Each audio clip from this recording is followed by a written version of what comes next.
Not only won a Super Bowl, won the MVP, NFL Offensive Player of the Year, the Rams' Cooper Kupp joining us on the program. Were you a better football player or basketball player in high school? Was I a better football player or basketball player? I was a better football player. I thought you were all-state. Didn't you guys win the state championship as well?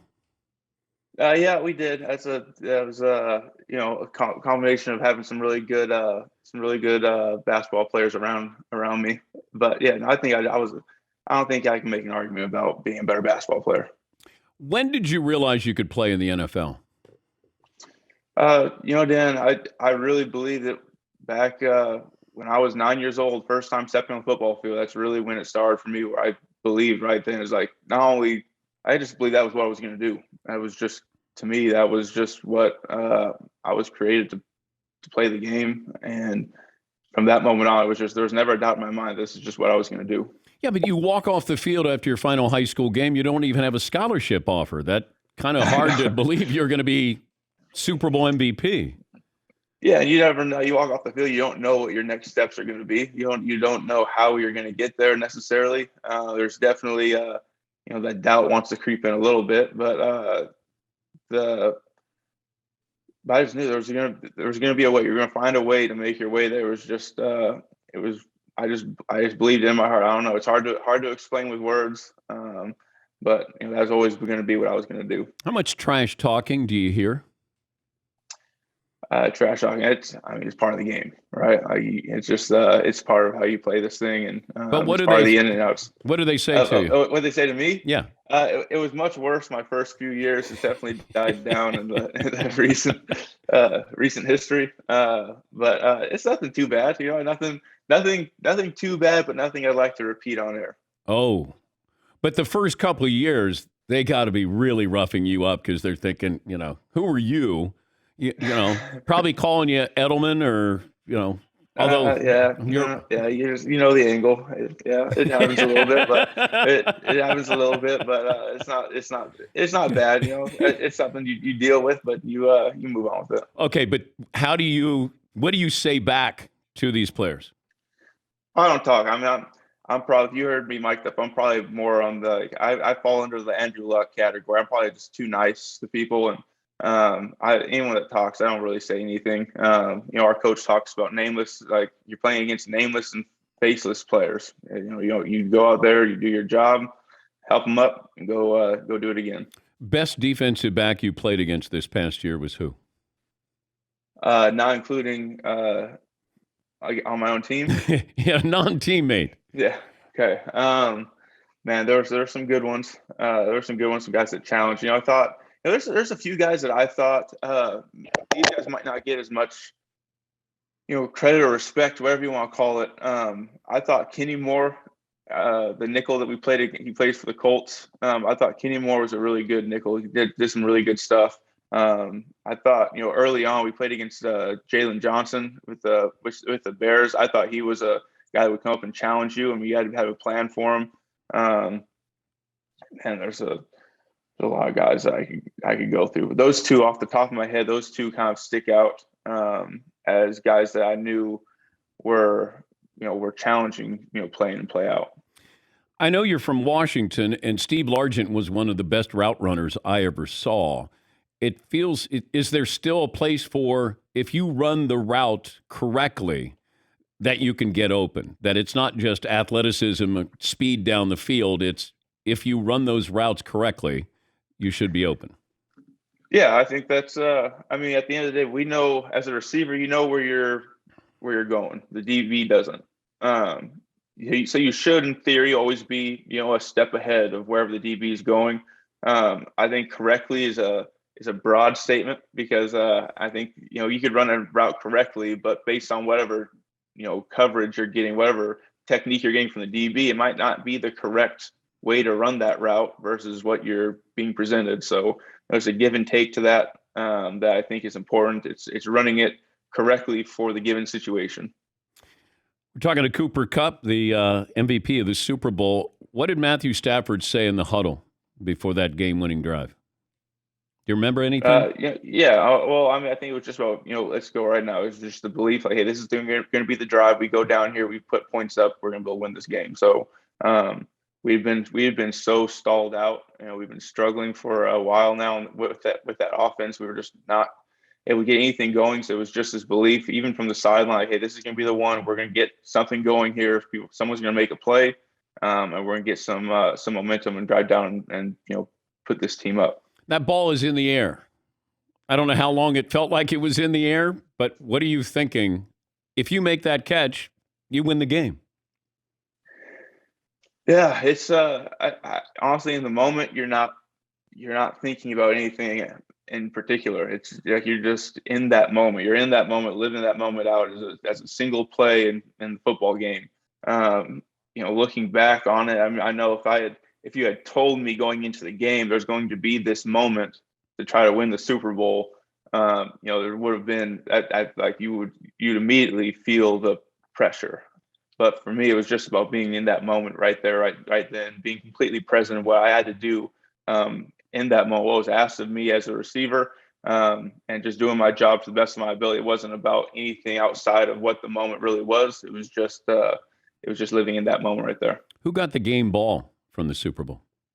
I don't know. I didn't get into the locker room until things had died down. After I didn't get to hear any of the celebration or the speech, or I don't even know if there was a speech. So I don't know who even got the game ball.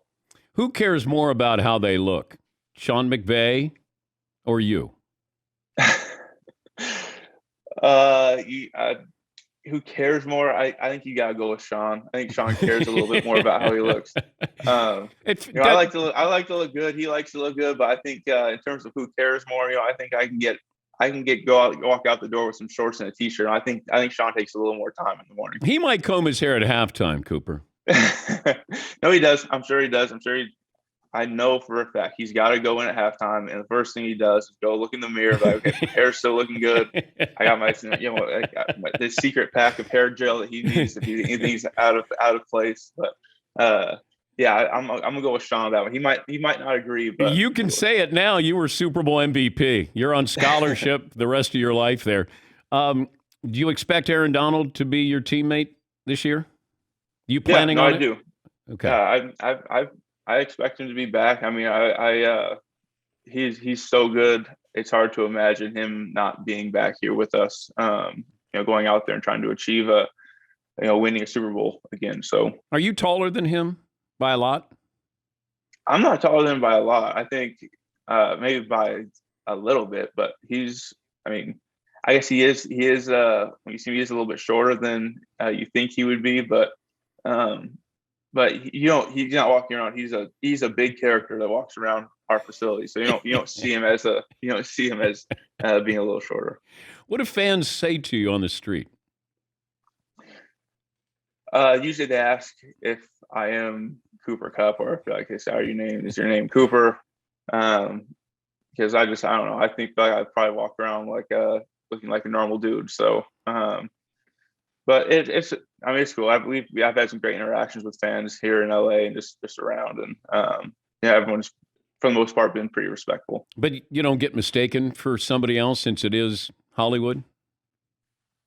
Are you saying anyone in particular? No. I was just curious. Okay. I'm just curious.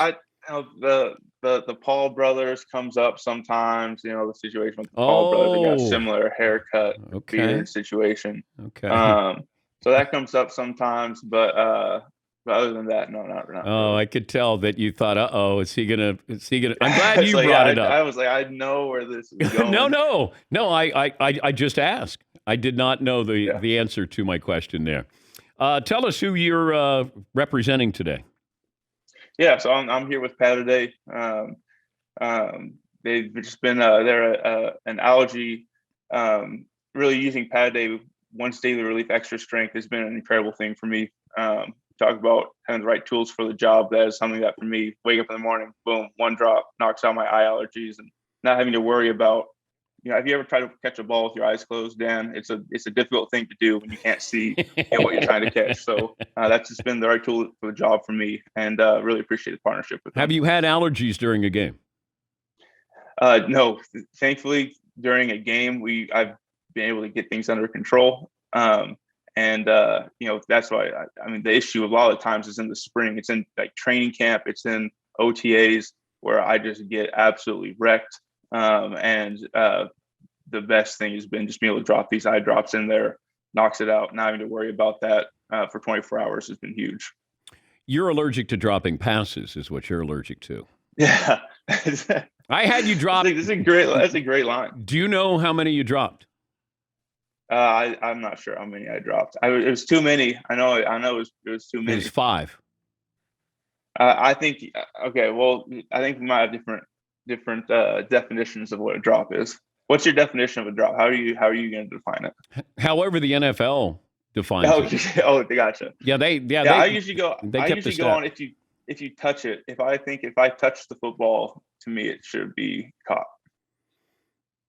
Maybe file a grievance here that you want to object to those 5 drops that you. Well, actually, you're trying to add to your. I'm drop trying to total. add.